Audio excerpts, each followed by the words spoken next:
spendthrifts, fuzul kharj people.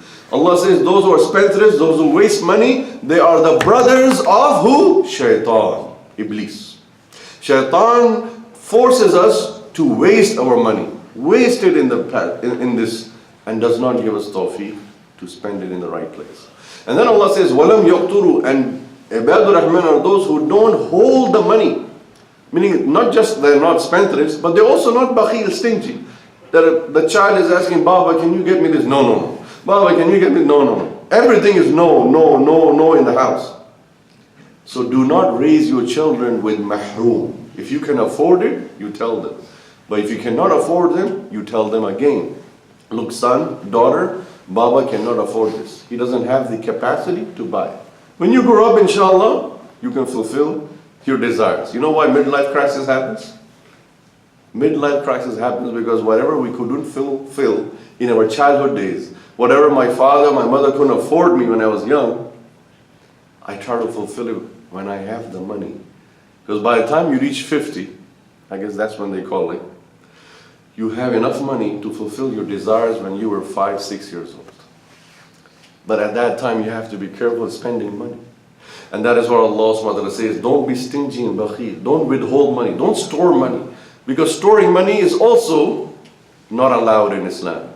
And wasting money is also not allowed in Islam. So what is allowed in Islam? وَكَانَ بَيْنَ ذَلِكَ قَوَامًا, moderation and balance. They were i'tidal, having balance, whatever they earn.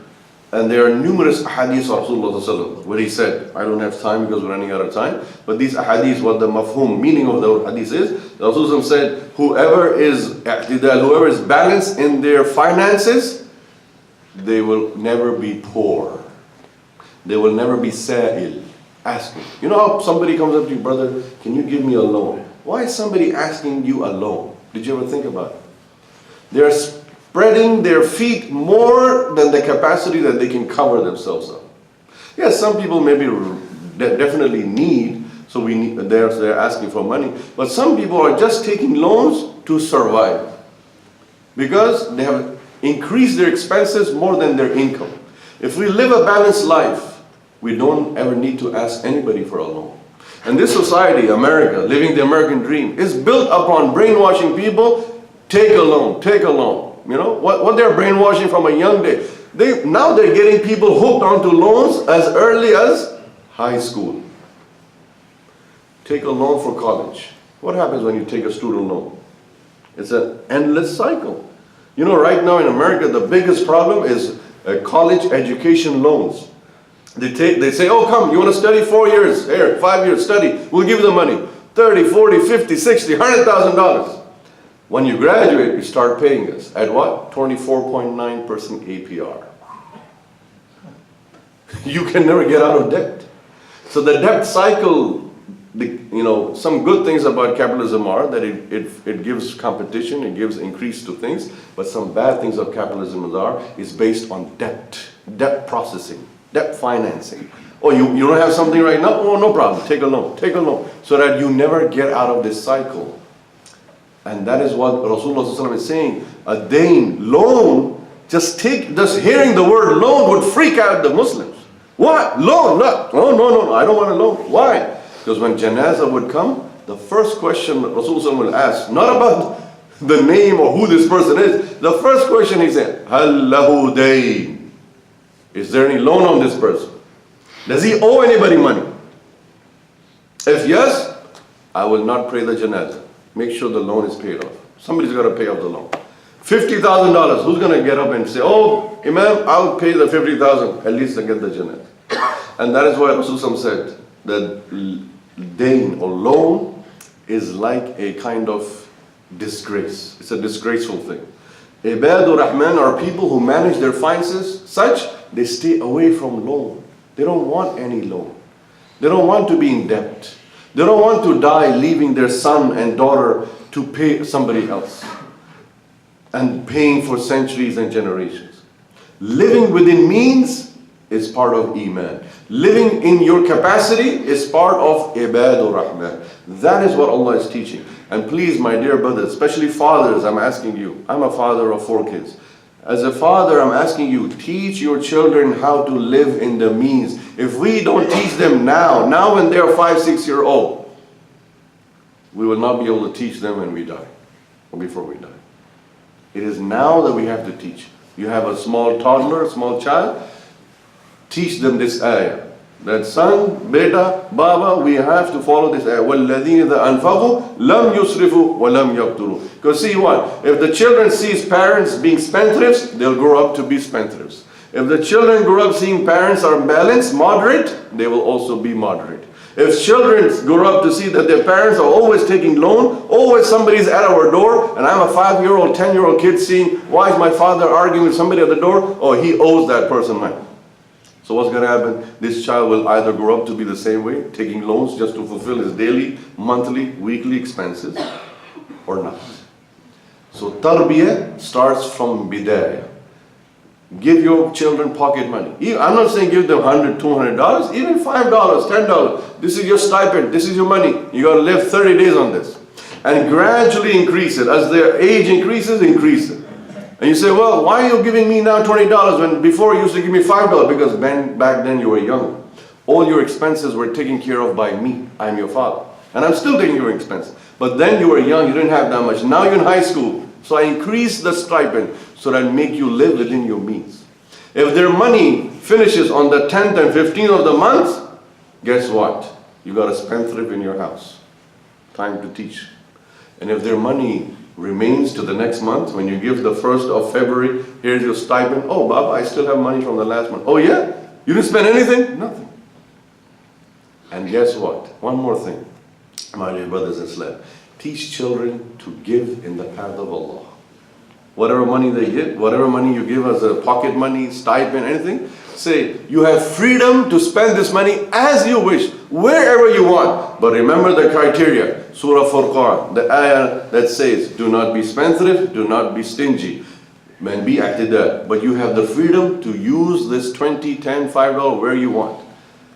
And the best thing for a father to hear or mother to hear, Baba, I gave all my pocket money of last month in the donation box in the masjid. I saw somebody standing after Isha, Maghrib or Jummah asking for money. I put all that money you gave me over there. And guess what? Allah blesses them from sources beyond our imagination.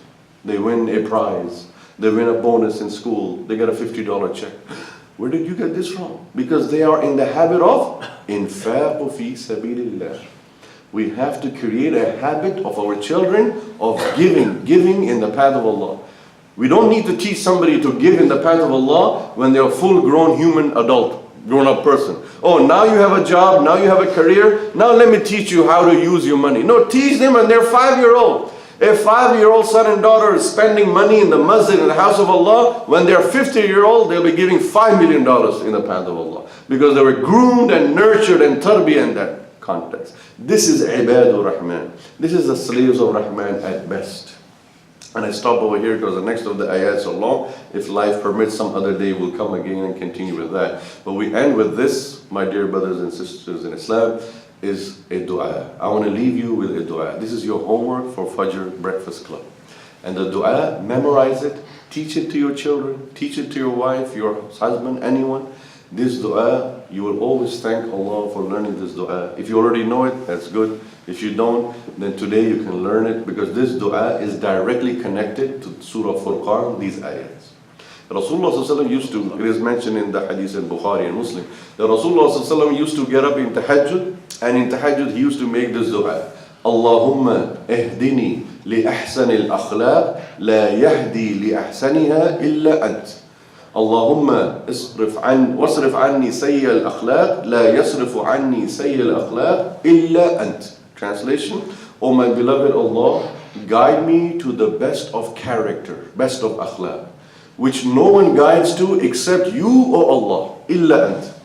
And oh my beloved Allah, take away, wasrif anni sayyaha, sayya al-akhlaq, and take away from me the bad character, the bad manners, the bad etiquettes. Take that away from me, that no one can take away except you, O Allah.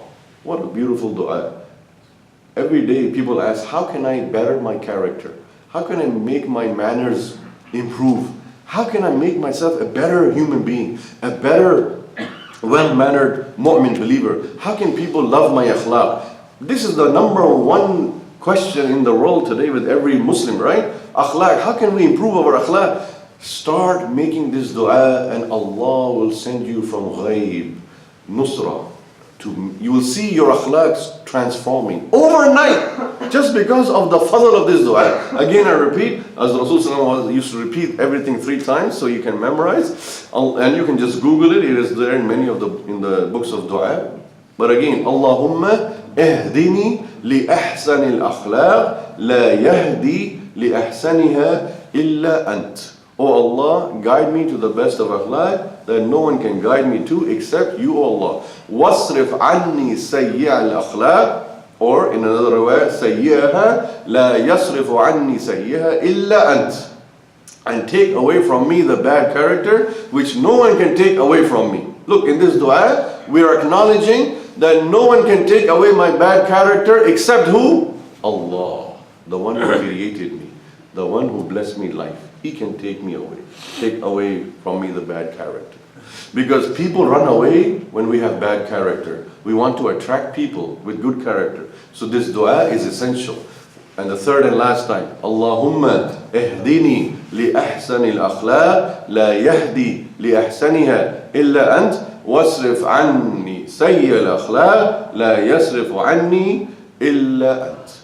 Oh Allah, guide me to the best of akhlaq that no one can guide me to except you, O Allah, and take away from me the bad akhlaq that no one can take away except you, Allah. وآخر دعوانا رب العالمين والصلاة والسلام على رسول الكريم سبحانك اللهم وبحمدك نشهد أن لا إله إلا الله نستغفر ونتوب إليك والسلام عليكم ورحمة الله